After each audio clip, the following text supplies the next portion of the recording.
Hello and welcome to Faultlines on NDTV World. I'm Gaurie, Dwivedi. This is the show where we decode the truth behind the headlines and beyond the divide.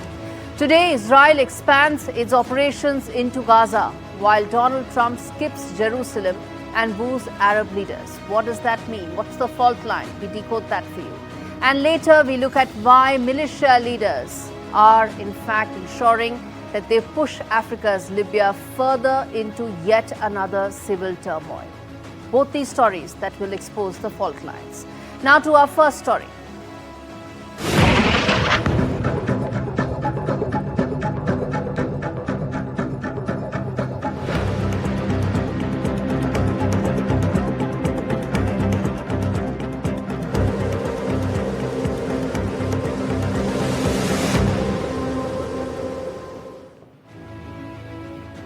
Viewers, there are fault lines around the world, and this is the show that is going to uncover the truth behind every one of those fault lines. And the deepest such runs through the Israel-Gaza issue, the war that has been ongoing since Hamas butchered over 1,200 Israelis on the 7th of October 2023, took 250 Israelis as hostage. Since then, Israel has vowed to eliminate Hamas, the terrorist organization that actually started this. But since then, there's also been a regime change in the US. There's now Donald Trump who wants to end this war. He has not been able to because there are also many moving parts to this. In fact, he has backed Israel, but only so much. And now, sensing Washington's shifting stance, Netanyahu is hoping to make gains on ground, on Gaza military, before actually ensuring that those peace talks become more productive. But wars have consequences, viewers. They have consequences for people, for children. And this is the report that tells you how the renewed ground assault in Gaza, which is aimed to have better diplomatic wins on peace talks on a negotiating table, hurts the most where it does. Children, take a look at this report.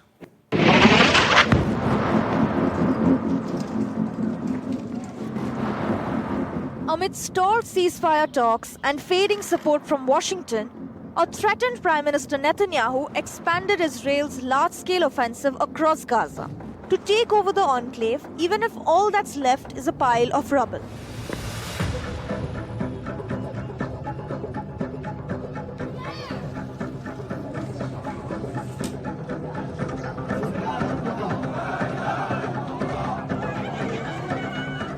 The war that began almost 2 years ago has left nothing except destroyed cities, dead bodies buried under rubble, and shattered dreams of a life that could have been.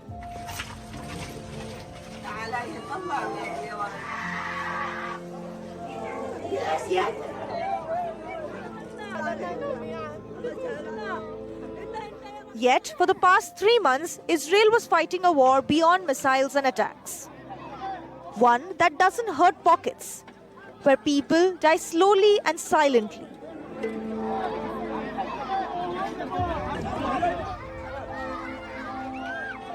Israel waged a war of hunger.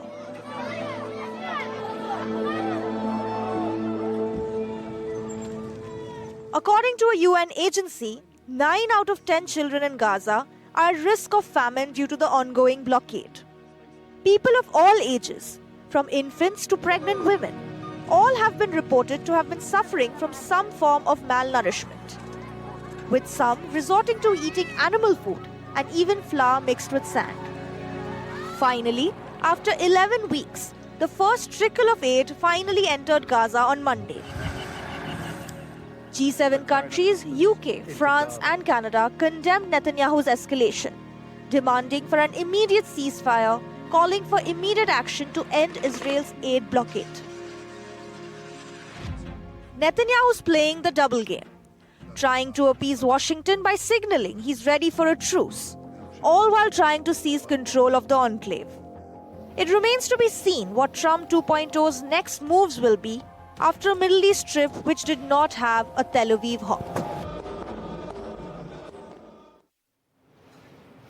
So how did we actually reach here? A war that started on the 7th of October 2023 looked like some positive gains were being made in terms of some sort of a settlement, but here we are, probably furthest away from peace than when it all started. And the reason for that is the power play that is underway in Middle East and exactly what we now need to decode. Let's put out some of those details for you to understand what exactly is the power play in the Middle East that is impacting why peace is not taking place. So on one end, you have Donald Trump, who's wooing Arab leaders. He's putting business at the forefront of his entire negotiation when it comes to the Middle East. And of course, billions and billions of dollars of contracts are being signed. Remember, he had a very successful Middle East trip that included UAE, it included Qatar, which has been pretty much the masterminds or at least the main funders and backers of Hamas. Qatar was there, UAE was there, and of course KSA, that is Kingdom of Saudi Arabia.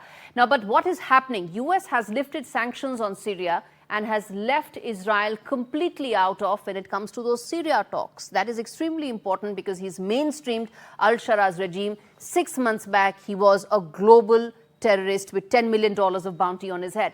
Let's move ahead. Some of the other important aspects. Well, he's also ensured that he's cut a deal with Yemen's Houthis, again leaving Israel completely out of it. So you can see what Donald Trump is doing. He's trying to find some sort of possible ways to cut deals, reach some peace truce possible in the region without having Israel at the center of it. And that's most important.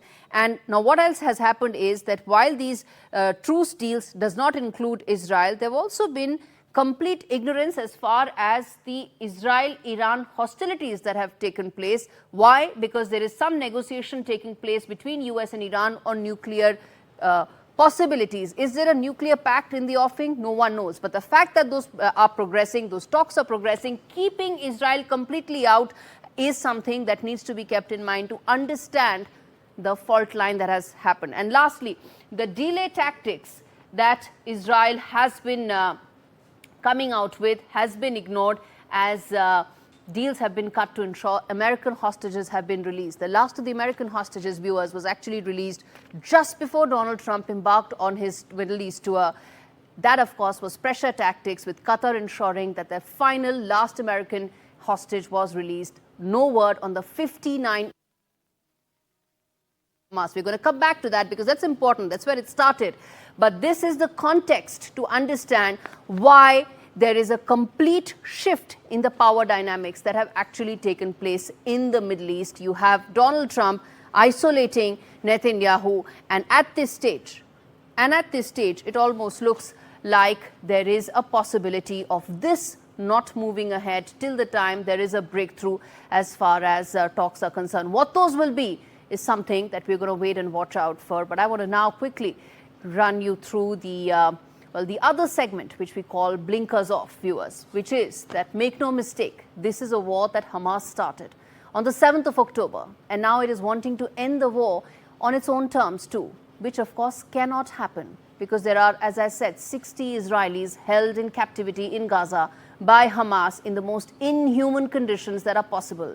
And unless those hostages are released, there is no deal on the table. And that's Netanyahu's message to Hamas all along. But in 19 months, something has changed. Because as that message he's trying to put out louder and clearer, Netanyahu has upped the ante with a ground assault in a region that's been battered by war. We played out some of those visuals, didn't we, viewers? And images of children dying of possible starvation is a global PR disaster that no ally will back Netanyahu on. One can, of course, discard some of those statistics. They are the statistics put forth by Hamas. They will, of course, be exaggerated. But no matter what the number may be, that is an image that no ally will back Netanyahu on. Certainly not Trump, who has been frustrated by lack of progress in the peace settlement talks. The fact that Netanyahu is now getting increasingly more isolated is something that needs to be now kept into mind whenever there is some peace talks take place. He's now maybe forced to open aid because starvation concerns will have to be addressed. But will that end the ground assault? Answer, unfortunately, may not be a resounding yes, viewers. And that is the crux of the issue. It will end when the hostages return. And Netanyahu, unfortunately, now he needs to understand that he has limited options. A frustrated Trump administration is engaging with all stakeholders, excluding Israel, excluding Tel Aviv. A disinterested America will mean few takers for Bibi's military assaults and expose Netanyahu for greater global censure. The EU suspending trade with Israel could be the beginning for more actions as that outrage increases. Why? Because of those visuals. Netanyahu must make way for more aid, bring the focus back on the 59 Israelis with hope of their return dwindling every single day.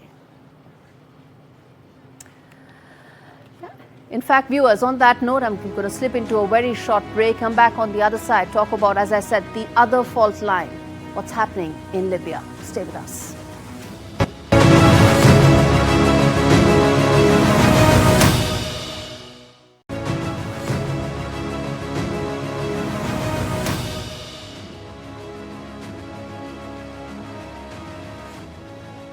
Next fault line, viewers, is one that few are talking about. One with many ramifications, the escalating situation that's unfolding in Libya.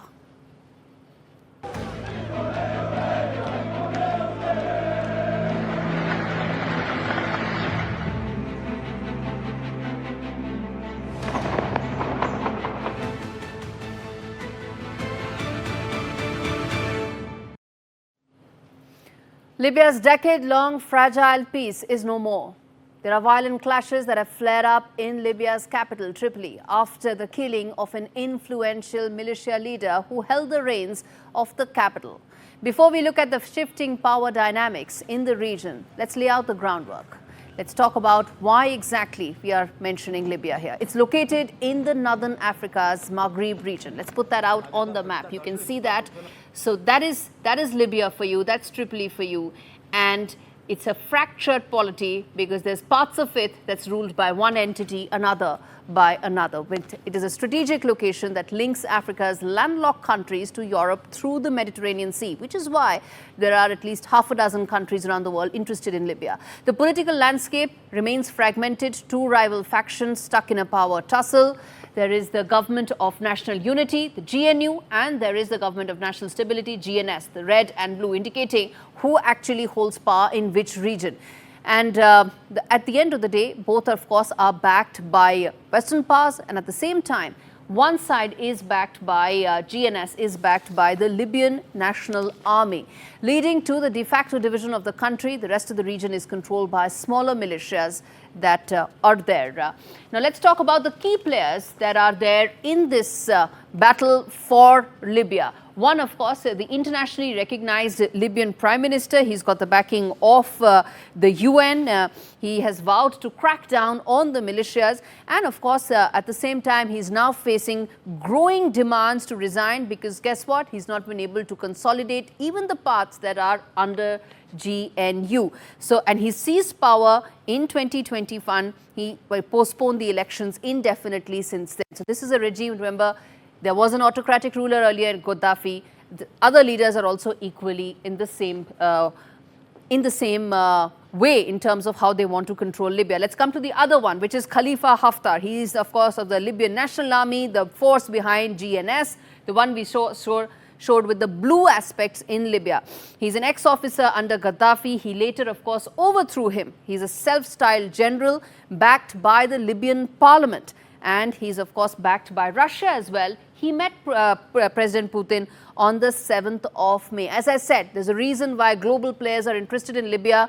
A, because of its strategic location. B, because of the oil that we're going to come back to later. Let's now talk about the other person, which is the militia leader who was actually killed, Al-Kikli, who is the mayor of Tripoli and an extremely influential militia leader whose killing actually started and was the catalyst for the kind of killings, the kind of sudden flare-ups that we saw unfold in Libya in the last 1 week or so. There's been a delicate peace, delicate ceasefire, all of which has been completely broken after the killing of this man that you see on your screen. So, well, as far as he's concerned, his forces had overtaken some of the key state institutions, including the Central Bank of Libya, and then, of course, he was killed in an armed attack on the military base that we're putting out.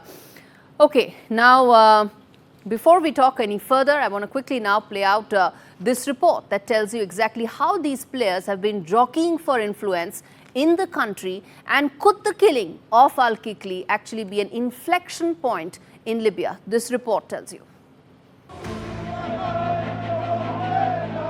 Libya has taken to the streets yet again, with capital Tripoli rocked by violence. Across Tripoli's Martyr Square, thousands of Libyans threaten the nation's strongman, Prime Minister Abdulhamid Dabaiba. Step down or the nation will topple your government. Waves of violence have taken over the North African nation over the past week as deadly clashes and anti-government protests have sparked fear of another civil war. The trigger, the killing of influential militia chief Abdul Ghani al-Kikli in an ambush at a military base and the subsequent defeat of the SSA, one of Tripoli's powerful armed groups, by factions aligned with Prime Minister Dabaiba. As leader of the SSA, Kikli was a brutal man, accused of extrajudicial killings, torture, and serious human rights violations, with his group behind the violence inside Libya's detention centers. While the nation is deeply divided under two rival governments, the internationally recognized Government of National Unity in the West and Government of National Stability, backed by Libyan National Army in the East. Capital Tripoli is perhaps the most fractured, splintered between several rivaling militias jockeying for influence. Using Kikli's death, Dabaiba attempted to take control of the capital from armed militias, vowing to dismantle them and sparking days of armed clashes and gunfire across the city, reportedly killing 8 and injuring dozens. In a move to reclaim authority, the Libyan Prime Minister declared that the country is entering a decisive phase in reclaiming state authority from powerful armed militia. ضد من هم يحاولوا تدمير ليبيا وتدمير مؤسساتها. المستقبل الحقيقي للدولة هي الجيش والشرطة وفقط، لا يمكن أن يشاركهم حد ثاني. تخشوا في الشرطة وفي الجيش واللي بيدعمنا في هذا المشروع احنا أهلا وسهلا به. تأخرنا صح تأخرنا، لكن اليوم بدينا بهذا المشروع وبعون الله سنصل إلى ما نبتغي إن شاء الله. Rival government leader Osama Hamad has rejected Dabaiba's moves, accusing the Libyan leader of distorting reality and evading responsibility, calling for a unified government in the country, given the Libyan government voted to end Dabaiba's term in office last year. كما أن صمت مجلس الأمن والمجتمع الدولي إزاء ما يجري يثير العديد من التساؤلات ويعد موقفا محبطا في ظل ما تشهده العاصمة من انتهاكات لحقوق الإنسان وتهديدا للسلم الاجتماعي. Libya has seen little calm over the past decade since a NATO-led intervention brought down the Gaddafi regime. Home to Africa's largest proven oil reserves, Libya is also an important way station for migrants heading to Europe. Many see Kikli's killing as an inflection point, one that could decide the nation's future: civil war or a unified government. All right, so you heard exactly what has been happening in Libya, the power struggles that have been taking place. And before I get in a voice from ground to understand what's the situation right now, I want to tell you why is it that we are talking about Libya, why it matters. This country is important for several reasons. Let's put that out. It's a key route as far as trade is concerned. It's an important country from a oil point of view. It links, of course, to the trade part. As I said, it is important because of the trade routes it establishes. From an economic point of view, there are large reserves that are there of oil. 93% of the country is dependent on hydrocarbons. And of course, from a human point of view, it is important because of the illegal immigration route to Europe actually comes via Libya to a large extent. And to talk about all this, why Libya matters, what the situation is right now on ground, I want to get in Naba Moiddin, who's joining me live from Port Sudan, to speak to me about what the situation is right now in Libya. Naba, thank you so much for speaking to me. I want to understand from you what really is the situation on ground right now, the tension, the turmoil, the conflict that is in Libya. Explain to us what is the ground situation.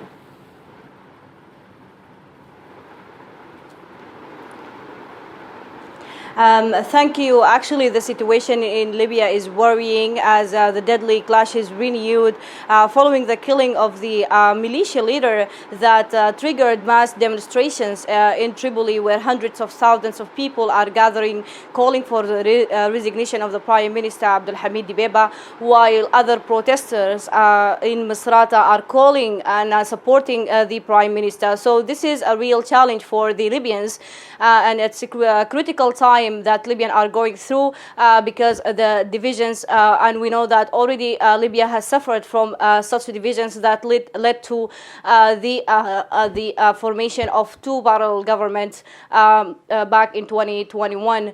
So the situation in Libya is worrying. Although that United Nations and Libya's government called for and actually formed a truce committee for to achieve a successful ceasefire, and we are expecting a calmer situation in the coming days, but the challenge remains on the hand of the Prime Minister Abdulhamid Dibeba to adhere Libyans' aspiration to at least adhere their aspiration of resignation. We saw that 3 ministers have resigned because of the turmoil in Libya, and they are supporting the protesters, yes, while the government denied all of these resignations. So the situation in Libya is really critical and putting the country into a crossroad that will not only impact Libyans but also impact the regions, especially Sudan, which share a very important and a very, yes, big borders with Libya, and eastern Libya, which is controlled by Khalifa Haftar, is actually impacting the war in Sudan. Yes. So the stabilization of Libya will impact the region, yes, and will impact the whole North African countries definitely. Since 2011, viewers, Libya has had no peace after autocrat ruler Muammar Gaddafi was ousted. And since 2020, some sort of a ceasefire did come about, but it fell apart at the first spark that flew because power dynamics in the region and in the country are such. Well, now there is fighting that is underway. Libya has been a key battleground country for great powers. Different countries supporting different militia groups for different reasons, backing the two parallel and rival governments that exist there. The UN recognized one in Tripoli has the support of major powers, but the East-based GNS, which is backed by the Libyan National Army, is better armed. It is better equipped. In fact, Marshal Haftar of the LNA has invested heavily in arms from Russia and Egypt and several others, and regularly gets military instructors from across Europe to train his men. So if the two governments actually fight, you know which one is going to win, and that adds to the instability, doesn't it? His military budget is also bigger than GNU, which is backed by UN. Now, the regional powers, that is Qatar and Turkey, are very active in Libya, directly and through the militia groups that they support. And in fact, it's a weapon for their strategy of influence in the region. Both America and Russia are engaging with both the rival governments at the same time, adding to Libya's fragmentation. For Libya to be united, viewers, sanctions must be imposed on all these militia groups that operate there. The foreign bases that major powers operate must be handed over to the government, and peacekeeping forces need to be deployed. But who's listening? Because right now, Libya is at the center of a geopolitical game, and no power wants to be left behind. On that note, viewers, we wrap things up on this edition of Faultlines. We're going to come back next week with another instance, another reason why the world's fault lines need to be studied in greater detail. Thank you so much for watching.